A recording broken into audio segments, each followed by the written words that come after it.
Hello to everyone in the Holy Trinity Greek Orthodox Cathedral community and all of our friends. This is Father Jonathan. I hope you're doing well. Today we're going to continue our series on the lives of the saints, and on this, the 17th of February, we commemorate the memory of the holy great martyr Theodore Tyron. This holy, glorious martyr of Christ came from Amasia in Pontus and was a Roman legionary in the time of Maximian's great persecution, circa 303. He had been a Christian since childhood, but kept his faith secret, not out of cowardice, but because he had not yet received a sign from God to present himself for martyrdom. While his cohort was stationed near the town of Pontus, he learned that the people of the district went in terror of a dreadful dragon, which lurked in the surrounding forest. He realized that there was the quest in which God would show him whether the time had come to offer himself for martyrdom. Going deep into the woods, he came upon an abandoned village whose only remaining occupant, a Christian princess named Eusebia, told him where the monster had its lair. He set off to find it, arming himself with the sign of the cross, and when he confronted the roaring, fire-spitting beast, he thrust his spear through its head and killed it. Convinced that now, by God's grace, he would be able to vanquish the spiritual dragon, the devil, just as he had felled the visible fiend, St. Theodore returned to the camp ready to confess his faith. When the commander of his cohort ordered the sacrifice to the gods of the empire, Theodore remained in his tents. "I am a Christian," he told the squad who came to look for him. "I adore only Christ. He is the king whom I serve, and to him only am I willing to offer sacrifice." After plying him with crafty questions, they left him in order to interrogate other Christian soldiers. Inflamed with divine zeal, Theodore encouraged his fellow Christians to show themselves worthy of Christ, who had chosen them to be soldiers in his army on high. That night he went to the pagan temple and reduced the altar of Rhea, the mother of the gods, to ashes. He was caught in the act by a verger and brought unresisting to the governor Publius.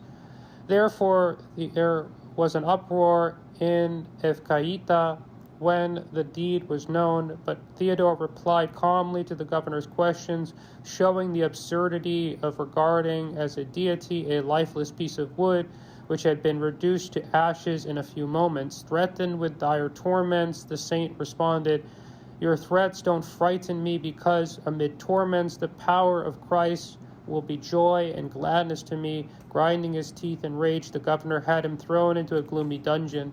That night Christ appeared to his valiant servant and promised that his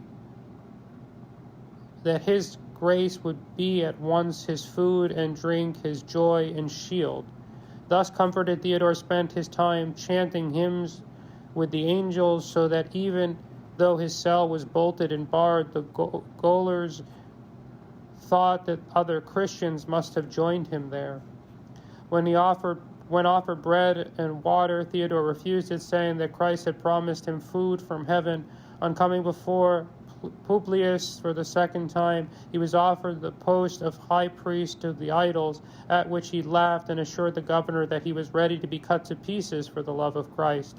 He was then hung by his heel, while his body was lacerated with iron claws.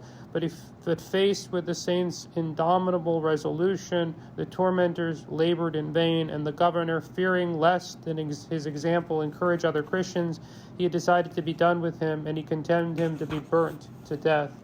When they reached the stake, the martyr took off his clothes and set up a fervent prayer to God that he would strengthen other confessors. He walked freely into the flames which surrounded him, but left him untouched, as though wanting to do him no obeisance.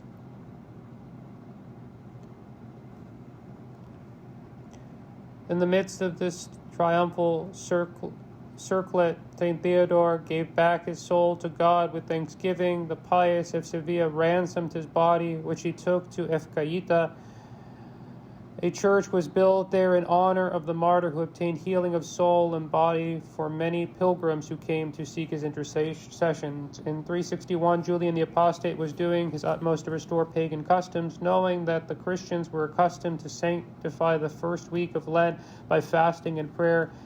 The wily tyrant told the prefect of Constantinople to have all the foodstuffs set for sale in the markets to be sprinkled with the blood of animals sacrificed to the gods, so that no one in the city would escape the contagion of idolatry. However, the Lord did not abandon his chosen people, but sent his servant Theodore to outwit the tyrant. Appearing in a vision to Patriarch Evdoxius, the holy martyr informed him of what was afoot and told him to instruct the Christians not to buy food from the market, but instead to eat a coliva made from grains of boiled wheat. Thus, thanks to the interventions of the holy martyr Theodore, the Christian people were preserved from the stain of idolatry. The Church has commemorated this miracle ever since on the first Sunday of Great Lent, in order to remind the faithful that fasting and temperance have the power to cleanse all the stains of sin. St. Theodore was wrought many other miracles for those who had recourse to him with faith and who persevered in prayer in his church. One day, shining in glory on his white horse, he appeared to a poor widow and restored her only son who had been captured by the Saracens. He often brought the tempest-tossed to safety, thieves to light, and runaways back to their masters. In all these miracles, the Roman legionaries showed that he had become a heavenly protector of the Christian people. Through the prayers of St. Theodore Tyron, may the Lord God have mercy on us and save us. God bless you. We're here for you. We love you dearly. Don't hesitate to reach out, call us, email us, leave us a message on social media, leave us a note in the comments section. Remember to like and subscribe to this YouTube channel and follow us on social media if you'd like to support this ministry. Again, God bless you. We're here for you, and have a beautiful rest of your day.